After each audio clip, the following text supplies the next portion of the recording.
Good morning and welcome to 365 Days of Amazing Stories with Theo Mayer. Here we are on day 291, and I'm continuing the story from 1001 Arabian Nights of Jullanar of the Sea. Now you might remember that the king of Persia had bought a slave girl that he found of exquisite and exceptional beauty from a merchant who, as was the custom, said that he was giving the girl to the king as a gift. The king in return gave the merchant 10,000 gold dinars and a robe of honor. All the merchants knew that whenever the king bought a woman, that was what would happen. And so he took her to his palace and had her well taken care of, and eventually bathed, and eventually he spent the first bit of time with this woman. And when he came into her room, she was looking out from the window toward the ocean, for the king had a palace near the ocean, and she didn't even acknowledge that he had come in when he did. And he spoke to her and greeted her, but again, she said nothing in return. And the king had a table brought in and set up with food for the two of them, and brought her over to the table to eat. And he's thinking in his mind, maybe she has just not been brought up with good manners, beautiful as she is. Maybe that is the problem. And so he really was infatuated by this woman and felt this growing love for her in his heart. And he fed her and doted on her through that entire meal, but she kept her head bowed and would not look at him or acknowledge him, ignored him through this entire time. And he even spoke to her. And he told her his name and asked her what hers was, where she was from, and that he was interested in knowing everything about her. She would not reply. And so the king is now a little bit dismayed.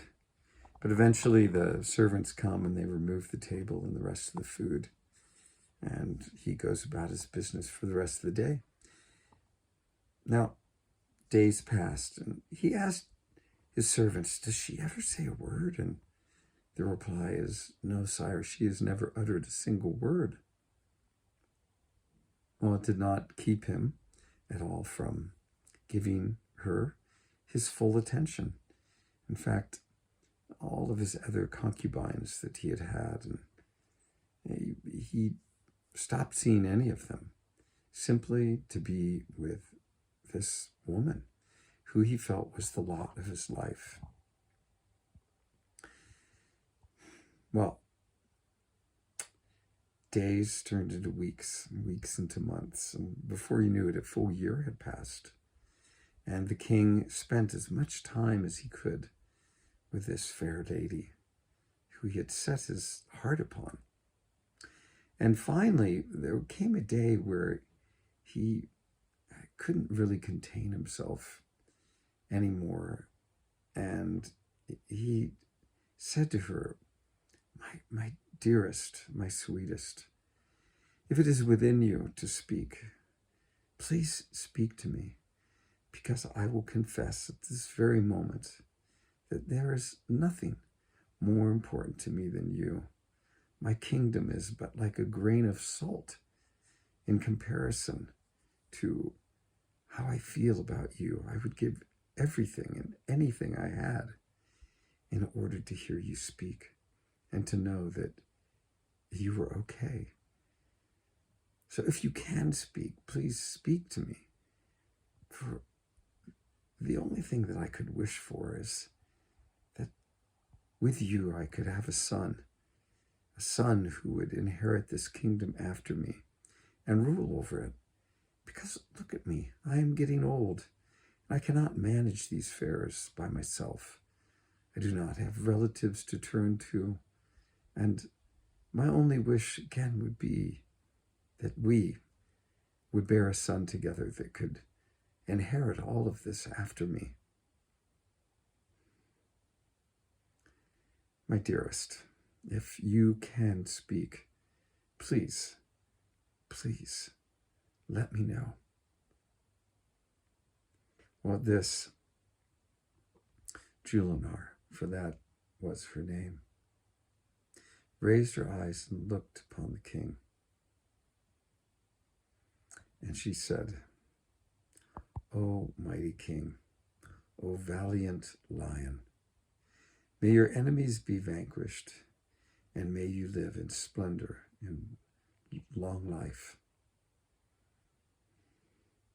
Know that for these many, many days I have not spoken, and if it was not for the fact that I am bearing a child of yours, I would not speak.